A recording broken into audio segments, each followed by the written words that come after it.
जैसा कि हमने लास्ट एपिसोड में देखा था, डैम अपने प्यार का इजहार कर देती है कि उसके मन में मिस्टर सिन के लिए स्पेशल फीलिंग है। मिस्टर सिन भी उसे कहते हैं, मैं भी तुम्हारे लिए सेम फील करता हूँ। हज़ारों साल गुजर गए, मानो कोई सीज़न हो।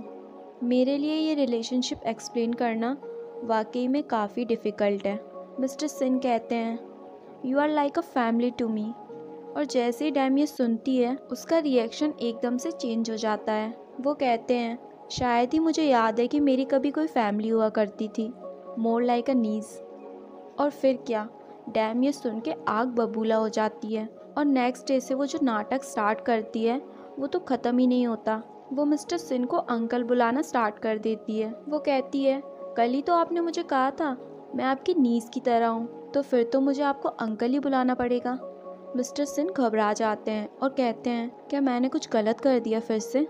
यहाँ डैम काफ़ी परेशान होती है ये सोचकर कि मिस्टर सिन ने उसे अपनी नीज क्यों कहा, और फिर वो सोच में पड़ जाती है। उसे अपनी हर वो वियर्ड चीज़ याद आती है जो उसने मिस्टर सिन के सामने की थी। इस सब के बाद डैम का मूड काफ़ी ऑफ हो जाता है और वो अपने दोस्तों के साथ भी काफ़ी बुझा बुझा बर्ताव करती है। उसके टेबल पर से उठ जाने के बाद उसकी फ्रेंड जेजिन को सजेस्ट करती है, हमें उसे ब्लाइंड डेट पर भेजना चाहिए, इससे उसका मूड भी ठीक हो जाएगा। और फिर क्या, सभी की ग्रुप में चैट स्टार्ट हो जाती हैं। अब एक दोस्त को ही तो दूसरे दोस्त की फिक्र हो सकती है। जेजिन उसे कॉल करता है और कहता है, तुम्हें इस डेट पर जाना ही पड़ेगा। दोनों फ्रेंड के काफ़ी समझाने के बाद आखिरकार डैम यस कह देती है। वो मिस्टर सिन से पूछती है, क्या मैं ब्लाइंड डेट पर जा सकती हूँ? वो टाइगर ईयर में बॉन्ड नहीं हुआ है। मिस्टर सिन कहते हैं, हाँ फिर ठीक है। इस मैसेज को पढ़ने के बाद तो जेजिन के होश उड़ जाते हैं। उसे रास्ते में हेसुन भी मिल जाती है और वो उसे सारी की सारी बातें बता देता है। वो हेसुन से कहता है, क्या तुम उसे ब्लाइंड डेट के लिए कुछ टिप्स दे सकती हो? नेक्स्ट डे डैम बिल्कुल परी की तरह तैयार होकर अपने रूम से निकलती है। मिस्टर सिन तो उसे देखते ही रह जाते हैं। वो मिस्टर सिन से कहती है, मैं बाहर जा रही हूँ, मेरे दोस्तों ने मेरे लिए ब्लाइंड डेट सेट की है, in case I change my mind. Mister सिन कहते हैं, हाँ पर लेट मत होना, तुम तो आजकल न्यूज़ पर सुन ही रही हो कैसी कैसी खबरें आ रही हैं। वो कहती है, मैं कह नहीं सकती, अगर सब कुछ ठीक रहा तो मैं लेट भी हो सकती हूँ। That he is the one. और एक बार फिर उन्हें अंकल बोल के वहाँ से चली जाती है। डैम जेजिन के साथ हेशुन को देखकर काफ़ी शॉक्ड हो जाती है। वो उसे बताता है, हेशुन तुम्हें डेटिंग के कुछ लेसन सिखाएगी। जैसे ही डैम के पास से एक लड़का गुजरता है, वो उसे बिल्कुल वैसे ही प्रोटेक्ट करती है जैसे मिस्टर सिन। और फिर क्या, हेशुन डैम को लेसन देना स्टार्ट कर देती है। वो डैम को देखती है और मन ही मन कहती है, एक गुमियो ह्यूमन की एनर्जी लेता है, वो भी एक ह्यूमन बनने के लिए, क्योंकि मार्बल के निकलने के बाद उनकी मेमोरी पूरी तरह से इरेज हो जाती है। पर ये कभी कभी घातक भी हो जाता है। अगर ये ज़्यादा समय ले लेती है तो इंसान को मौत के घाट भी उतार सकती है, और हमारे पास कोई और चॉइस नहीं होती। उसने भी ये मिस्टेक की है और तब से उसके दिल के दरवाजे मानो बंद ही हो गए थे। पर अब मुझे लगता है कि उसके मन में इस लड़की के लिए कुछ स्पेशल फीलिंग्स हैं। क्या ये सब इसलिए है क्योंकि उसका मार्बल ब्लू हो गया? आखिर उसका प्लान क्या है? वो डैम से कहती है, शियोन ने तुम पर बैट लगाई थी। डैम कहती है, हाँ, अब तो ये बात सारे कॉलेज में पता होगी। तुम ये सब इसलिए कर रही हो ना क्योंकि जिसे तुम पसंद करती हो उसने तुम्हें टर्न डाउन कर दिया। डैम एक बार फिर गुस्से से आग बबूला हो जाती है और अपने दोस्त की तरफ देखती है। और फिर क्या, हेशुन उसे अपना ज्ञान देना शुरू करती है। स्टार्टिंग में तो उसे लगता है कि डैम अच्छा परफॉर्मेंस देगी, पर धीरे धीरे वो समझ जाती है कि इससे तो ना हो पाएगा। और फिर दोनों उसे ऑल द बेस्ट कहकर उसे ब्लाइंड डेट पर भेज देते हैं।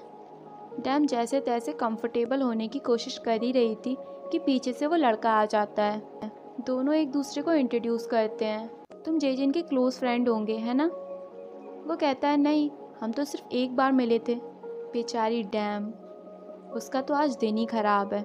जैसे जैसे दोनों की बातें आगे बढ़ती हैं, डैम उससे गलती से उसके जॉब के बारे में पूछ लेती है, क्योंकि वो एक नामी कंपनी में काम करता था। और उसके बाद जो वो एक बार स्टार्ट होता है वो रुकता ही नहीं है। डैम को तो नींद ही आने लग जाती है। यहाँ मिस्टर सिन का भी दिल नहीं लग रहा था। वो डैम को एक मैसेज टाइप करते हैं, अगर तुम्हारी डेट ख़त्म हो गई हो तो मुझे तुमसे कुछ बात करना है। मैंने तुम्हें नीज कहा, इसमें कोई बुरी बात है? और फिर उस मैसेज को काट कर लिखते हैं, is your blind date ending soon. और फिर उसे भी काटने वाले होते हैं कि पीछे से उन्हें एक धक्का लगता है और वो मैसेज सेंड हो जाता है जिसमें लिखा होता है, इज़ योर ब्लाइंड डेट ... उनके तो होश ही उड़ जाते हैं, बेचारे काफ़ी एम्बैरेस फील करते हैं। डैम रास्ते में उनका मैसेज देखती है और उन्हें कॉल करती है। वो कहती है, मिस्टर सिन, आपने जो मैसेज भेजा है मुझे उसका मतलब समझ नहीं आया। क्या आप ये कहना चाहते हैं कि हमारी डेट अच्छी जा रही है? वो उन्हें झूठ कह देती है, वैसे मेरी डेट काफ़ी अच्छी जा रही है और ऐसा ही रहा तो हम आगे भी मिलेंगे। वो जैसे ही फ़ोन कट करके अंदर जाती है, सामने मिस्टर सिन होते हैं। वो लड़का इतनी वियर्ड बातें करना स्टार्ट कर देता है कि डैम का तो दिमाग ही ख़राब होने लग जाता है। वो उसे एम्बैरेस करने का एक मौका नहीं छोड़ता। वो डैम से उसका GPA पूछता है। डैम धीरे से कहती है 3.5, और ये सुनने के बाद तो वो ऐसे रिएक्ट करता है कि वो उसकी कंपनी के लिए अप्लाई कर रही हो। वो काफ़ी ज़ोर से चिल्लाकर कहता है जिससे सभी लोग ये सुन लेते हैं। वो कहता है, मैं तुम्हारा सीनियर हूँ तो मैं तुम्हें एक एडवाइस तो दे ही सकता हूँ, अपना टाइम वेस्ट मत करो, ऐसे ड्रीम्स देखने से कुछ नहीं होगा, you need to face the reality. मेरे तो ये समझ ही नहीं आ रहा था, क्या ये बंदा उसके साथ डेट पे आया है या उसकी करियर काउंसलिंग के लिए। सच अ इरिटेटिंग मैन। डैम फिर भी पोलाइटली बिहेव करती है क्योंकि बगल वाली सीट में मिस्टर सिन बैठे होते हैं। वो कहती है, इस बात पर हम अपनी नेक्स्ट डेट पर चर्चा करेंगे। और फिर तो उस लड़के के तेवर ही बदल जाते हैं। वो कहते हैं, सॉरी पर मैं तुम्हारे साथ नेक्स्ट डेट पर नहीं आ पाऊंगा। और वो डैम को डम करके वहाँ से जा रहा होता है। मिस्टर सिन को ये बिल्कुल भी पसंद नहीं आता। वो उसको अपने जादू से गिरा देते हैं जिससे सब उस पर हंसने लग जाते हैं। दोनों वॉक कर रहे होते हैं।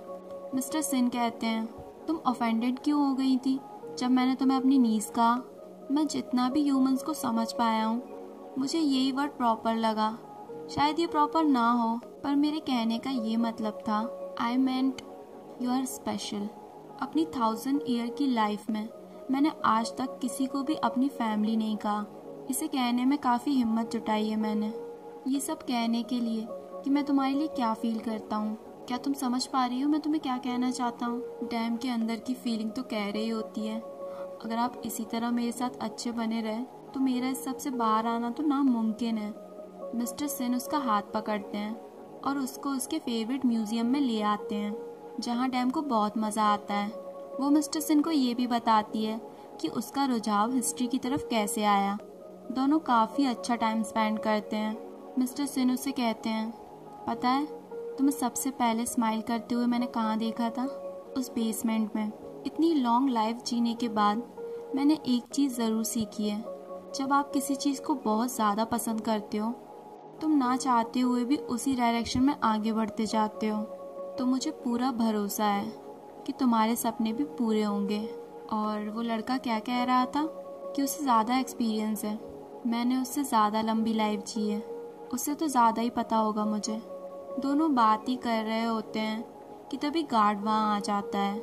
मिस्टर सिन सारी लाइट ऑफ कर देते हैं और दोनों छुप जाते हैं। दोनों काफ़ी करीब होते हैं। मिस्टर सिन अपने मैजिक से दोनों को बाहर ले आते हैं। डैम चलते चलते मिस्टर सिन को बताती है, हेसुन ने मेरी काफ़ी हेल्प की। और ये सुनने के बाद वो हेसुन के पास पहुंच जाते हैं। वो कहते हैं, मैं तुमसे बस एक ही बात पूछना चाहता हूँ, क्या ये सब तुम मेरे लिए कर रही हो? वो कहती है, ऑफ कोर्स, तुम तो हमारे रिलेशनशिप को जानते ही हो। हमारा रिलेशनशिप हमेशा ही लव और हेट का रहा है, इतना तो करना बनता ही है। या नेक्स्ट डे डैम कॉलेज में भी मिस्टर सिन को ही याद करती है और म्यूजियम में बिताए उन पलों को भी वो शियोन को देख लेती है। वो वहाँ से जा रही होती है कि शियोन उसका बैग पकड़ लेता है और कहता है, मुझे तुमसे कुछ बात करनी है। उससे सॉरी कहता है। डैम उल्टा उससे सॉरी कह देती है और ये भी कहती है कि मेरा डिसीजन चेंज नहीं होगा। और तभी डैम के फ्रेंड भी वहाँ आकर डैम को ले जाते हैं। डैम जेजिन से कहती है, मेरे लिए कोई ब्लाइंड डेट प्लान करने की ज़रूरत नहीं है। और फिर डैम अपने और मिस्टर सिन के बारे में सोचने लग जाती है। तभी डैम की मॉम का कॉल आता है। वो उससे उसका एड्रेस पूछती है जहाँ वो रिसेंटली अपने फ्रेंड के साथ रह रही है। डैम भी सोचती है, मेरी माँ तो यूके में है, उन्हें मैं एड्रेस दे भी देती हूँ तो वो कौन सा मुझे वहाँ आके मिलने वाली है। कुछ ही देर बाद उसके भाई का कॉल आता है, जहाँ वो उसे बताता है कि मॉम सियोल आ गई है। और फिर जो डैम के होश उड़ते हैं, वो कैंटीन से भागती हुई घर पहुँचती है। इससे पहले कि वो मिस्टर सिन से कुछ कह पाती, उसके फ़ोन की बैटरी डेड हो जाती है और दूसरे ही पल तीनों को साथ में दिखाया जाता है। वो दोनों से जो भी क्वेश्चन करती है, दोनों अलग अलग रिप्लाई देते हैं। मिस्टर सिन डैम की मॉम को अच्छे से एक्सप्लेन करते हैं। उनकी सिंसेरिटी डैम की मॉम को काफ़ी अच्छी लगती है। वो जाते वक्त भी डैम को यही कहती है, तुम्हारी चॉइस बिल्कुल तुम्हारे पापा पे गई है, और उसे गुड लक कहकर वहाँ से चली जाती हैं। मिस्टर सिन भी पीछे से आ जाते हैं और कहते हैं, चलो मैं तुम्हें एयरपोर्ट ले चलता हूँ। डैम और उसका भाई दोनों एयरपोर्ट अपनी मॉम से मिलने पहुँच जाते हैं, जहाँ उनकी मॉम उन्हें खूब लाड करती है। डैम घर आते वक्त मिस्टर सिन को थैंक यू कहती है। वो कहते हैं, तुम्हें तो सैड फील हो रहा होगा, तुम्हारी मॉम जो चली गई। हाँ ये तो है, फैमिली के साथ तो हमेशा ही अच्छा लगता है। वो हमें हमेशा सपोर्ट करते हैं और हमारे अच्छे बुरे में हमारे साथ होते हैं। फैमिली के बारे में ही सोच के हमें कितना सेफ फील होता है। मिस्टर सिन उसकी बात काफ़ी ध्यान से सुनते हैं और फिर कहते हैं, तो ये मतलब होता है फैमिली का। डैम उन्हें कहती है, मैं भी आपको प्रोटेक्ट करूँगी और हमेशा सेफ फील कराऊँगी इस मार्बल के निकलने के बाद भी। मिस्टर सिन डैम की बात को याद करते हैं और फ्लैशबैक में चले जाते हैं, जहाँ बहुत भयानक युद्ध चल रहा था। एक लड़की अपनी आंखों के सामने अपने फादर को खो देती है, पर जैसे ही वो आदमी उस लड़की को मारने वाला होता है, मिस्टर सिन उसे बचा लेते हैं और इतनी सारी लाशों के बीच उसे अकेला देख उसे अपने साथ ले आते हैं। वो काफ़ी सैड हो जाती है अपने फादर के जाने के बाद। वो उसकी काफ़ी देखभाल करते हैं और ऐसे ही दिन गुजरते जाते हैं। दोनों को एक दूसरे से प्यार हो जाता है। वो जैसे ही उसे किस करते हैं, उनका मार्बल उस लड़की के पास चला जाता है। कोई प्यार का बंधन नहीं था, पर फिर भी दोनों को एक दूसरे के साथ काफ़ी अच्छा लगता था। पर धीरे धीरे वो वीक होती गई। शायद मैं उसे बचा सकता था अगर मैं वो मार्बल निकाल लेता, पर मैंने ऐसा बिहेव किया कि मुझे कुछ पता ही ना हो। मैं चाहता तो उस मार्बल को निकाल लेता, उसकी सारी मेमोरी इरेज हो जाती, पर मैं ये नहीं चाहता था कि वो मुझे भूल जाए। और ये सोचना मेरे लिए एक सबसे बुरे सपने के समान था। हालांकि वो लड़की समझ पा रही थी कि इसमें उनकी कोई गलती नहीं है। वो दोनों एक दूसरे से प्यार करने लगे थे और एक दूसरे को भूलना नहीं चाहते थे। मैं आशा करती हूँ कि तुम्हारी लाइफ में भी कोई ऐसा आएगा जो तुम्हें सिखाएगा कि साथ होना क्या होता है। और वो उन्हें किस कर देती है, जिसके बाद उनकी मौत हो जाती है। वो डैम के बारे में बहुत सोचते हैं, उसकी फैमिली के बारे में, उसके सपनों के बारे में, उसके दोस्तों के बारे में। नेक्स्ट डे मिस्टर सिन तय कर लेते हैं, मुझे उसे जाने देना चाहिए। और इसी के साथ हमारा ये एपिसोड यहीं पर ख़त्म हो जाता है।